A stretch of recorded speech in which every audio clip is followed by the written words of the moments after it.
Let's continue, meantime, the conversation about the Trump transition tonight with Fox News political analyst Gianno Caldwell and former Los Angeles GOP vice chair, Daily Wire actor Siaka Massaquoi.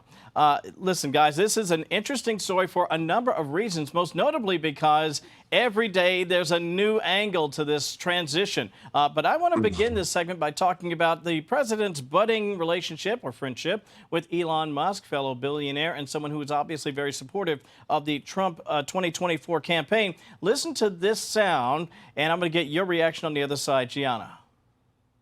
And I don't know if you've got to know Elon yet, but he doesn't bring a chisel. He brings a chainsaw, and we're going to be taking it to that bureaucracy. It's going to be a lot of fun. He went to Pennsylvania to campaign because he considered this more important than launching rockets that cost billions of dollars. Elon Musk. He probably isn't going to like this sort of pressure on him, both inside Mar-a-Lago and a social media campaign being mounted outside, because he doesn't want to look like he's in the service of Elon Musk. Donald Trump doesn't really want to look like his puppet. It's a curious thing, Gianno. You're talking about a couple of billionaires, a couple of big egos, but I think there is a friendship that is undeniable there. What say you about this budding relationship and or possible rift looking forward? No, there's no rift between Elon Musk and Donald Trump. Donald Trump is glad to have his support as one of the most brilliant and consequential entrepreneurs of our time. We know that he spent over $200 million for Donald Trump's campaign, and he has a PAC that's going to continue to do work outside of this presidential election for 2024. They're looking at the midterms.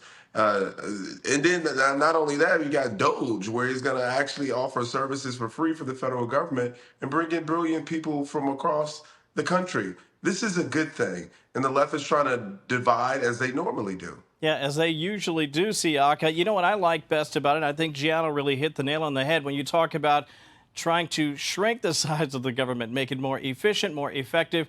This is right up Elon Musk's alley here. I can't imagine that this could go south, and yet there are those who are trying to suggest or throw that out there.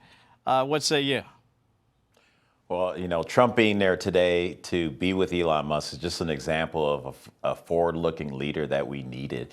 If you look at most of his picks, from J.D. Vance as vice president to Matt Gaetz as DOJ to Peter Hegseth, we're seeing the fact that he's bringing in a new generation of leadership, and this is what the left lied to us and tried to say they were doing. He's actually doing it. He's uplifting and he's upholding our geniuses, just to remind the American people, look, in 2 years, we're going to be celebrating 250 years of this country's greatness. And while one side wants to see our hurdles and our missteps as defining us, I think Trump and the administration, who he's putting together, is showing that, no, we're greater because of those, because we've gotten through, and this American experiment is far from over. Boy, this is going to be a great celebration in 2026. Very quick, want to share this from Axios. Gianno, get your thoughts on it. The headline says, what Biden can do as a lame duck president. Very interesting because, look, the guy's not even talking to the press right now, but there's still some things out there. Take a look at this list here and quickly give me your thoughts, maybe 15 seconds.